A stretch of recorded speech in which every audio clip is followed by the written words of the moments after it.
मैं ये याद दिलाना चाहता हूं, एक दौर था मान्यवर जब भारत की अर्थव्यवस्था का मजाक उड़ाया जाता था। क्या कहा जाता था?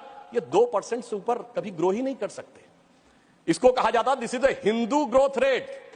ये कह के हमारा मजाक उड़ाया जाता था कि ये कभी 2% से ऊपर ग्रो नहीं कर सकते मान्यवर।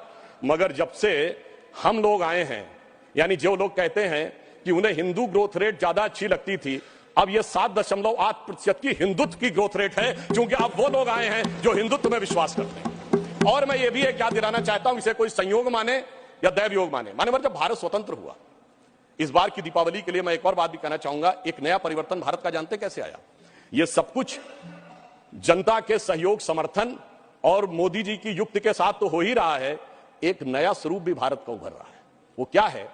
जब मान्यवर देश आजाद हुआ तो उस समय भारत की अर्थव्यवस्था पे ताला लगा हुआ था। हमारे तुरंत विपक्षी लोग कहते साहब कुछ था नहीं, बहुत कुछ हम कर नहीं सकते थे।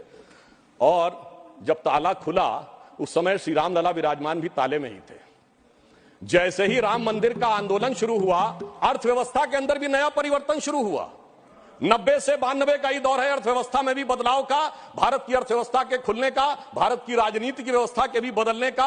और यही वो दौर है जिस समय विवादित ढांचा भी गिरा और नेहरूवियन मॉडल भी समाप्त हुआ।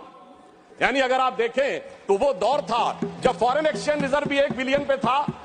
परंतु मैं ये याद दिलाना चाहता हूं, कुछ लोग लगेगा ये तुलना है क्या, तो मैं ये भी याद दिलाना चाहता हूं, उसके बाद एक बड़ा दौर आया जब 2003-4 में, आप याद करिए, हम करंट अकाउंट सरप्लस कंट्री बने।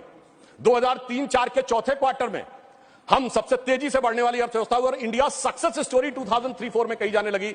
यही वो दौर था जब खुदाई हुई और 70 खंभे निकले थे, जहां से साबित हो गया था कि श्री राम लला विराजमान के पास ही वो मंदिर है। अब आप आइए साहब, उसके बाद 2019 में जब जजमेंट आया तो तब 1 बिलियन था, जब खंभे निकले तो फॉरेन एक्सचेंज रिजर्व 100 बिलियन था, अब मोदी जी के नेतृत्व में 500 बिलियन पहुंच गया। और इतना ही नहीं मान्यवर, अब जब राम मंदिर बनने जा रहा है तो हम 5वीं बड़ी अर्थव्यवस्था है, चौथे बड़े स्टॉक एक्सचेंज है, तीसरे बड़े ऑटोमोबाइल मैन्युफैक्चरर हैं, दूसरे बड़े मोबाइल के मैन्युफैक्चरर हैं, इंफ्रास्ट्रक्चर में इन्वेस्ट करने वाले हम नंबर 1 के देश हैं और चांद के अछूते कोने को छूने वाले देश भी बन गए हैं। और अब अगर आप देखें तो हम G20 में सबसे ऊपर बढ़ते चले जा रहे हैं। यह कह के मैं सिर्फ यह बताना चाहता हूं, कुछ ऐसे संयोग होते हैं जिनको देखने के लिए एक अलग दृष्टि चाहिए, जिसके लिए रामचरितमानस में एक चौपाई है कि सुमति कुमति सबके उर रही, यानी अच्छी मति और बुरी मति सबके मन में रहती है। नाथ पुराण निगम यह कहीं, ये पुराण और उपनिषद ये बताते हैं।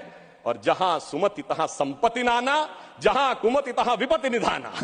तो इसलिए जो हम धनात धर्मात तथा सुखम की दृष्टि के साथ संपत्ति बढ़ते गए, वहां इस देश में संपत्ति आती गई। On the lighter note and on the serious note मैं ये भी कहना चाहूंगा, हम सब चाहते हैं कि भारत वर्ल्ड की नंबर 1 की इकोनॉमी बने और मां लक्ष्मी की कृपा इस देश पे बनी रहे, और मां लक्ष्मी भी कमल पर ही विराजती हैं।